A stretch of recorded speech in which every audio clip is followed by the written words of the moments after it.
नमस्कार। मैं doctor Gajendra Gupta BBD government college Chimanpura Shahpura से बोल रहा हूँ।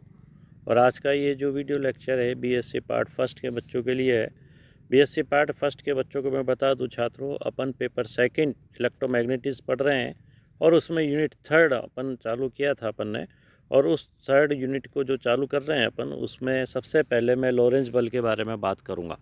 वैसे तो छात्रों आप सब जानते हैं कि लॉरेंज बल क्या होता है, लेकिन इसको डिफ़ाइन करने के लिए अपन ये कह सकते हैं कि जब भी कोई विद्युत क्षेत्र की अनुपस्थिति में कोई आवेश अगर गतिमान होता है तो उस पर भी एक बल लगता है और वो बल चुंबकीय बल कहलाता है।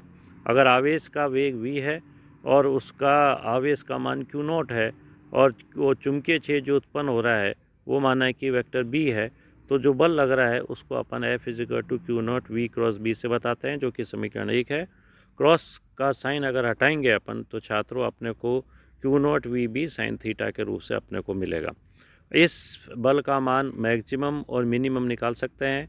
अगर थीटा का मान 0 होगा तो उस केस में अपन कह सकते हैं कि साइन 0 जो है वो 0 हो जाएगा, तो इसका मान जो है मिनिमम होगा।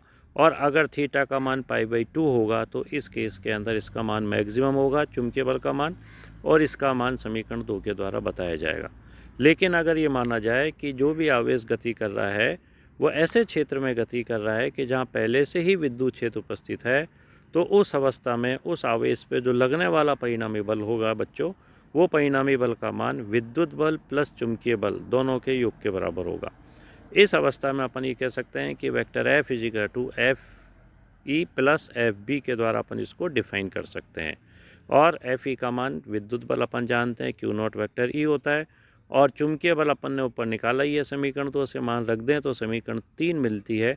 ये जो समीकरण 3 है, इसी बल को, जो कि जिसके अंदर विद्युत बल भी बैठा हुआ है, जिसके अंदर चुंबकीय बल भी उपस्थित है, इसी को अपन लॉरेंज बल के नाम से जानते हैं।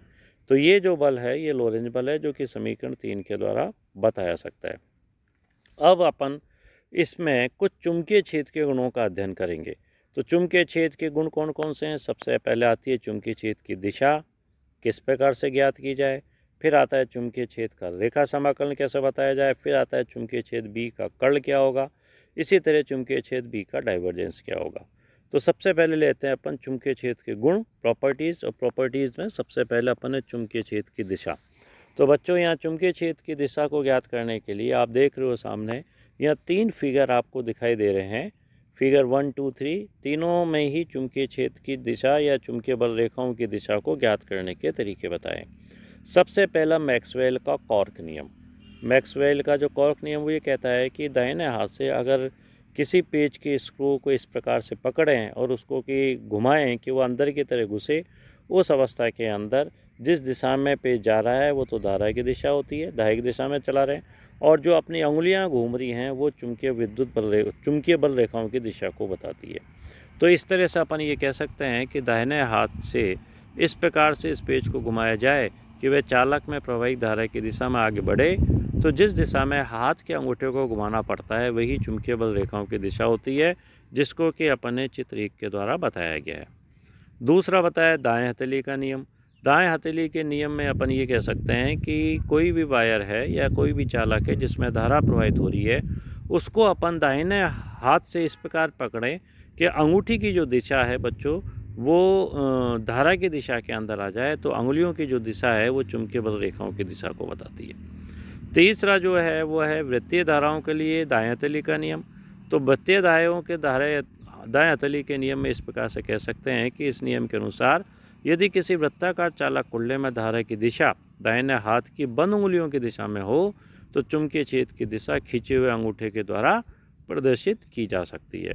तो इस प्रकार से अपन ने चुंबकीय क्षेत्र की दिशा के बारे में बात की। अब अपन बात करते हैं चुंबकीय क्षेत्र का रेखा समाकलन कैसे निकाला जाए। तो चुंबकीय क्षेत्र के रेखा समाकलन को अपन वेक्टर इंटीग्रेशन वेक्टर B.dl से लिखा जाता है। और ये बंद पथ है तो एक बीच में सर्किल, और किसी लाइन पे चल रहे हैं तो सी लगा देते हैं इसके अंदर साइड में। तो बंद पथ के अनुदिश रेखा समाकलन जिसके अंदर धारावाहिक चालक स्थिति नहीं हो, उस केस के अंदर यह अपन ने 3 डायग्राम बनाए हुए हैं। और इसमें देखो आप PQRS एक तरह से ये पथ लिया गया है। तो इसके लिए हम कह सकते हैं कि ये जो बंद पतलिया है PQRS है, जो वृत्ताकार चापों SR तथा PQ तथा जो त्रिज्यीय मार्ग हैं SP तथा QR से मिलकर बना हुआ है।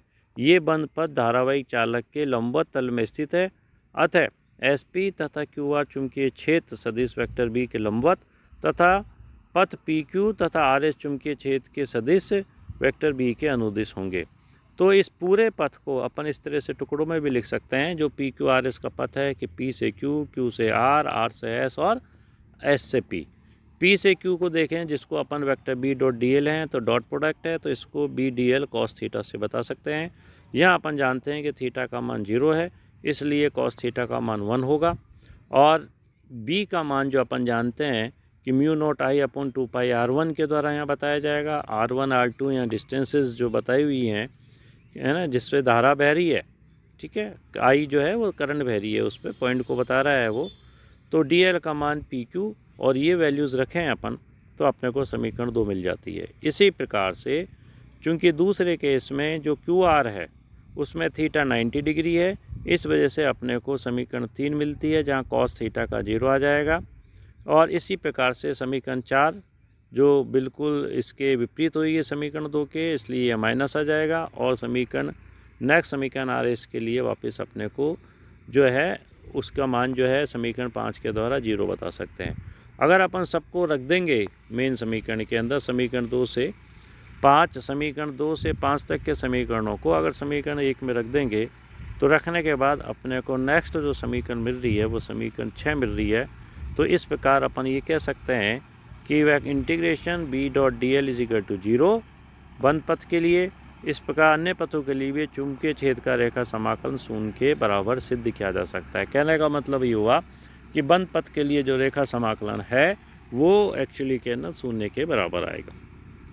दूसरा केस जो बताया है यहाँ छात्रों, बंद पथ के अनुदिश रेखा समाकलन जिसके अंदर धारावाहिक चालक स्थित हो। अभी जो अपन ने केस पढ़ा है उसके अंदर अपन ने ये देखा है कि उसमें धारावाहिक चालक नहीं है। अब धारावाहिक चालक अंदर बैठा हुआ है, तो उस अवस्था के अंदर अपन ये 3 परिपथ बताए हैं। इसमें एक लाइन इंटीग्रल पे DL लेंथ ली हुई है, और अपन जानते हैं DL के ये जो B का मान है वो परिणाम mu naught I upon 2 pi R के द्वारा अपन इसको डिफाइन कर सकते हैं।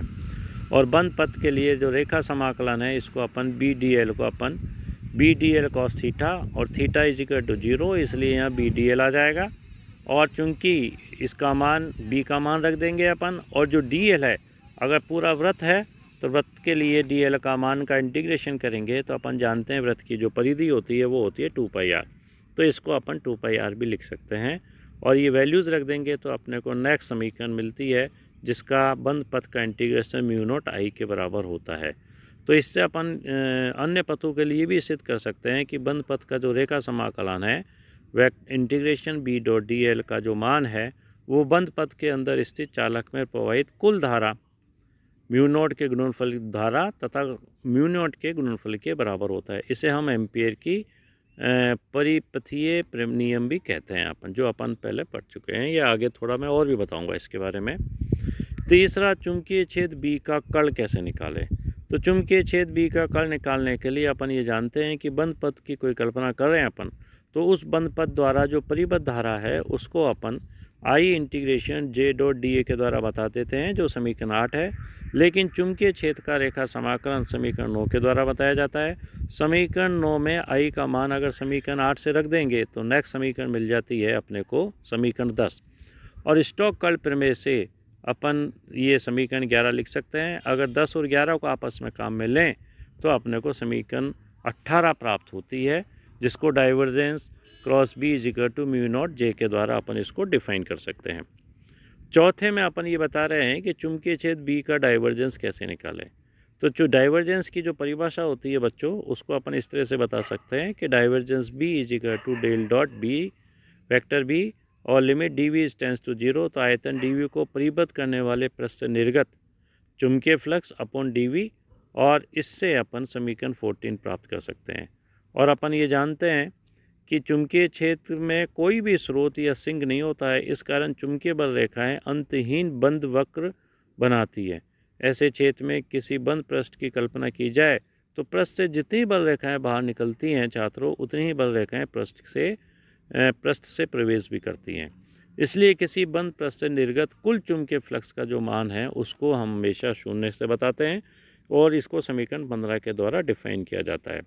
समीकरण 15 को अगर 14 में काम में लें तो अपन समीकरण 16 अपने को मिलती है, जिसमें divergence B is equal to 0 के रूप में अपने इसको बता सकते हैं। इस स्थिर विद्युत तथा चुंबकीय क्षेत्रों के कुछ गुणों का हम तुलनात्मक अध्ययन भी कर सकते हैं, जिसको कि यहाँ सारणी के द्वारा बताया है कि स्थिर विद्युत के अंदर तो क्या क्या हो सकता है, किस तरह से बता सकते हैं, और इसी बात को चुंबकीय क्षेत्र में अपन किस प्रकार से बता सकते हैं। तो ये कुछ 10 गुण इसके अंदर लिखे हुए हैं कि स्थिर विद्युत में तो केवल जैसे विद्युत बल रखता है, लेकिन चुंबकीय क्षेत्र के कारण गतिमान आवेश पे जो बल होता है वो चुंबकीय बल होता है, जिसको F is equal to q naught vector V cross B से अपन डिफाइन करते हैं, पहले बताया। अब अपन आते हैं एक बहुत ही अच्छे नियम जिसको कि अपन एम्पियर के परिपथीय नियम के रूप में कहते हैं, जिसको एम्पियर ने बताया था। इसने क्या कहा था एम्पियर ने, ये 2019 में भी 1.5 नंबर का क्वेश्चन पूछा गया है। एम्पियर ने ये कहा था कि इसके अनुसार कि किसी बंद पथ के अनुदिश चुंबकीय क्षेत्र का जो रेखा समाकलन है, अर्थात परिसंचरण जो है वो बंद पथ द्वारा परिबद्ध क्षेत्रफल को पार करने वाली विद्युत धाराओं के बीजगणितीय योग मतलब एल्जेब्रिक सम के तथा म्यू के गुणनफल के बराबर होता है।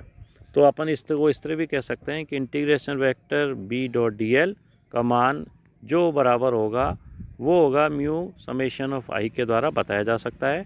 निर्वात वायु या अनुचुंब के माध्यम में जो म्यू का मान है वो म्यू नोट के बराबर होगा, इसको अपन इस तरह से भी लिख सकते हैं। और उदाहरण स्वरूप चित्र ये जो बाद में बताया गया है कि इसमें से विद्युत बल रेखाएं आ रही हैं अपने पास, I1 I2 ये धाराएं आ रही हैं विभिन्न, तो इसको समेशन I के रूप में इनको ऐड करके भी लिखा जा सकता है। तो यहाँ इस तरह से चुंबकीय जो नियम है ये अपने पास integration B dot DL is equal to 0 और एम्पियर के नियम से चुंबकीय क्षेत्र की तीव्रता B का मान ज्ञात किया जा सकता है, परंतु इसका उपयोग केवल उन स्थितियों में किया जाता है जब धारा का वितरण एक समान तथा सम्मित हो, अर्थात पूर्णतः परिभाषित हो तथा एम्पियर पद सम्मित हो। यदि चुंबकीय क्षेत्र B को चुंबकीय क्षेत्र H से में परिभाषित किया जाए छात्रों, तो H का मान B अपॉन म्यू लिखा जाता है और एम्पियर के नियम को हम इस प्रकार से नीचे इंटीग्रेशन H डॉट DL is equal to summation I के रूप में भी अपन बता सकते हैं। इसका मतलब ये हुआ कि बंद पथ पर चुंबकत्व वाहक बल H परिबद्ध क्षेत्रफल को पार करने वाली विद्युत रेखाओं के बीजगणितीय योग के तुल्य होता है। तो इस तरह से एम्पियर के नियम को अपन डिफाइन कर सकते हैं। एम्पियर के नियम के कुछ उपयोग भी है। इसमें एक उपयोग तो यह है जैसे सीधे धारावाहिक चालक के कारण चुंबकीय प्रेरण निकालना। तो यहाँ एक चालक बताया है जिसमें देखिए धारा I बह रही है, इससे स्मॉल r दूरी के ऊपर कोई पॉइंट है, एक पथ सर्कुलर बना लिया अपन ने, इस पे कोई एक डेल्टा लंबाई ली और यहाँ अपन को ये मान के चल रहे हैं कि चुंबकीय क्षेत्र की तीव्रता का मान निकालना है।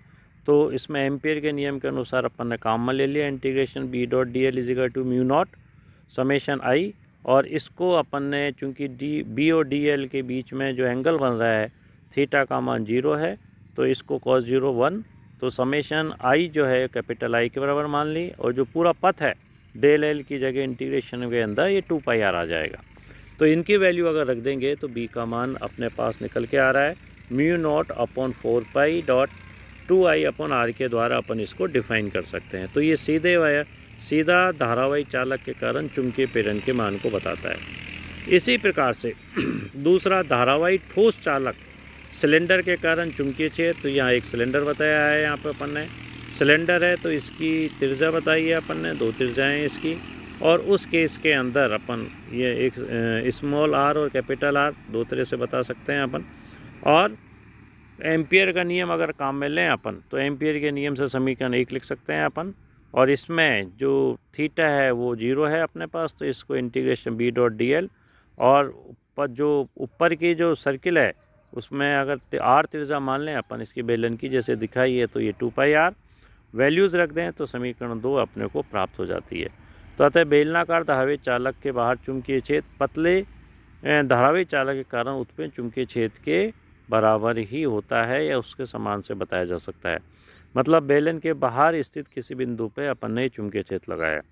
अगर अपन ये कहें कि बेलन के अंदर बेलन के पृष्ठ पे निकालना है तो small r is equal to capital R हो जाएगा, अगर बेलन के अंदर निकालना है कि जब स्मॉल आर का मान कैपिटल आर से भी छोटा हो, तो उस केस के अंदर अपन क्या करेंगे, बी डॉट डी एल का जो मान आया है वो तो ऐसे कैसे आएगा, बी 2 पाई आर के द्वारा। चूँकि चालक के अनुप्रस्थ काट का क्षेत्रफल जो है पाई आर स्क्वायर से गुजरने वाली धारा का मान कैपिटल आई है तथा धारा का वितरण एक समान है, इसलिए वृत्ताकार पथ के क्षेत्रफल पाई आर स्क्वायर से गुजरने वाली धारा का मान समीकरण 5 के द्वारा बताया जाएगा।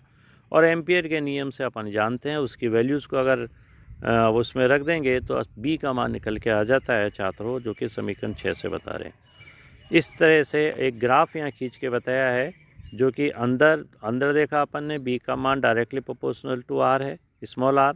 बाहर देखा बी का मान इन्वर्सली प्रोपोर्शनल टू आर है, B is directly proportional to 1/r। और इस सतह पे स्मॉल आर का मान कैपिटल आर के बराबर है।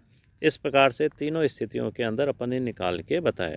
धारावाहिक पाइप के अंदर चुंबकीय क्षेत्र का मान B = 0 बताया जाएगा, अर्थात केंद्र पर जो शून्य अंदर चुंबकीय क्षेत्र शून्य होता है। सीधी एवं लंबी परिनालिका के अंदर चुंबकीय प्रेरण, मतलब पाइप के दो सिरों को काट के अगर आपस में एक पाइप है तो वो एक तरह से परिनालिका के रूप में, खोखली पाइप उसको परिनालिका कहते हैं। और इस परिनालिका के अनुदिश एक समान रूप से विद्युत रुद्ध तार लपटे हुए हैं। इस पर परिनालिका का व्यास उसकी लंबाई की तुलना में बहुत छोटा है। आदर्श परिनालिका के तार के प्रत्येक घेरे का तल उसके अक्ष के लंबवत माना जा सकता है। छात्रों, जब परिनालिका में धारा प्रवाहित की जाती है तो तार के प्रत्येक घेरे के निकट के बिंदुओं पर चुंबकीय व्यवहार सीधे धारावाही तार के समान होता है और चुंबकीय रेखा सेकेंडरी वृत्तों के रूप में होती है, जैसा कि यहाँ पर बताया गया है। ये एक परिनालिका बता रहे हैं, उस पर तार लपेटे हुए हैं। तो इस परिनालिका के ऊपर जो वायर लपेटे हुए हैं, इस परिनालिका के कारण अपन इसको पे चुंबकीय क्षेत्र, परिनालिका के अंदर जो चुंबकीय क्षेत्र की तीव्रता ज्ञात करने के लिए एक बंद आयताकार पथ की संरचना अपन करते हैं PQRSP की, जैसा कि यहाँ चित्र में बताया है। और इस पथ का भाग PQ परिनालिका के अंदर अक्ष के समांतर है तथा Q अर्थात SP अक्ष के लंबवत है, एवं भाग जो RS है वो परिनालिका के बाहर यथेष्ट दूरी पर स्थित होता है ताकि इस पर चुंबकीय क्षेत्र का मान नगण्य हो। माना कि PQ तथा RS की जो लंबाई है बच्चों वो है स्मॉल l। इसमें एम्पियर के नियम अनुसार अगर पूर्णबद्ध पथ PQRS के लिए अपन बात देखें, इसमें जो चित्र में है, तो इसको 4 भागों में अपन लिख सकते हैं कि PQRSP को अपन कि P से Q, Q से R, R से S और S से P। और P से Q का मान अपन जानते हैं कि B.dl, बीच में एंगल थीटा तो B cos थीटा, और अगर दोनों B और dl आप परस्पर समांतर हैं PQ पथ पे तो इसलिए थीटा का मान आ गया 0 और cos थीटा का मान आ गया अपने पास 1। तो इस प्रकार से P से Q इंटीग्रेशन B.dl का मान BL आया अपने पास। QR के अंदर देखें अपन, तो QR के अंदर बच्चों अगर अपन देखेंगे PQR, तो QR में B और DL दोनों आपस में एक दूसरे के लंबवत हैं, इसलिए थीटा का मान π/2। और जब थीटा का मान π/2 आएगा तो उस केस में cos थीटा का मान 0 होगा और इसका मान Q से R B.dl का मान 0 हो गया। इस प्रकार से बाकियों को भी ज्ञात करके और इनके सबके चारों के मान अपन ने रख दिए हैं और इससे अपने को मेन इक्वेशन आ जाती है कि B = μ0 n × I के द्वारा अपन इसको बता सकते हैं। उपरोक्त मान जो है अनंत लंबाई की परिनालिका के लिए प्राप्त किया गया है, लेकिन अगर यथेष्ट लंबाई की वास्तविक परिनालिकाओं के अंदर चुंबकियों के लिए भी यह मान यही मान यथार्थ होता है। इससे ये भी ज्ञात होता है कि वेक्टर B का मान परिनालिका के अनुप्रस्थ काट पर एक समान होता है और परिनालिका की लंबाई या व्यास पर निर्भर नहीं करता है। चुंबकीय क्षेत्र की दिशा दक्षिण हस्त के नियम से भी अपन ज्ञात कर सकते हैं। अगर दो सिरों की लंबाइयों में एंगल θ1 θ2 बता रखे हों तो उसको अपन इस तरह से निकाल के, जैसे मैंने निकाला है, अपन B का मान निकाल के बता सकते हैं। इसमें ये जो N और S की डायरेक्शन बताता है धारा की, कि वामावर्ती धारा जो कि है उत्तरी ध्रुव को निर्माण करती है, दक्षिणावर्ती धारा है दक्षिणी ध्रुव के निर्माण करती है, जो कि अपन 9th 10th 11th के अंदर ये चीज़ें अपन सीख चुके होते हैं। इसी में आगे अपन देखते हैं एक कि टॉरॉइड के अंदर चुंबकीय प्रेरण किस प्रकार से बताया जाता है। जो परिनालिका है बच्चों, परिनालिका के दोनों सिरों को अगर जोड़ दिया जाएगा तो वो एक तरह से टॉरॉइड बन जाती है। इसमें टॉरॉइड में विभिन्न फेरों के अक्ष के अनुदिश अक्ष में अपन चुंबकीय क्षेत्र का मान निकालें तो एम्पियर के नियम द्वारा टोरॉइड के अंदर चुंबकीय क्षेत्र का मान ज्ञात करने के लिए टोरॉइड की माध्य त्रिज्या मान ली अपन ने कि माध्य त्रिज्या का मान जो है वो कैपिटल R है। पीड़न का परिमाण B समान होगा तथा इसकी दिशा में दिशा पथ के अनुदिश होगी। थीटा इज इक्वल टू 0 पे। अतः वृत्ताकार पथ पे चुंबकीय प्रेरण का जो रेखा समाकलन है उसको इंटीग्रेशन B डॉट DL का मान, जहाँ टोटल DL जो इंटीग्रेशन आएगा वो 2πr और इस तरह B 2πr के द्वारा लिख सकते हैं। टोरॉइड में प्रवाही धारा चूंकि कैपिटल I है बच्चों, तो चूंकि कैपिटल N फेरो वाले टोरॉइड के प्रत्येक फेरे में से कैपिटल I धारा प्रवाहित होती है तथा प्रत्येक फेरे में वृत्ताकार पथ द्वारा परिबद्ध क्षेत्रफल को वो पार करता है। अतः एम्पियर के नियम से अपन लिख सकते हैं कि integration vector B dot DL is equal to mu naught summation of I is equal to mu naught capital NI, और यहाँ वैल्यूज़ रख दें अपन तो B की वैल्यू निकल के आ जाती है म्यू नॉट NI। तो इस तरह से अपन देखते हैं कि टोरॉइड के अंदर भी अपन जो चुंबकीय पीड़न है या चुंबकीय क्षेत्र की तीव्रता है उसका मान निकाल के बता सकते हैं। तो ये सारी चीज़ें आप लोगों ने 11th-12th में भी पढ़ी हुई हैं, और एक बार वापस यहाँ पे देखिए आपने, तो इसको एक बार आप ये लिटरेचर को भी अगर आप ध्यान से पढ़ लेंगे तो ये सारी चीज़ें आपको समझ में आ जाएगी।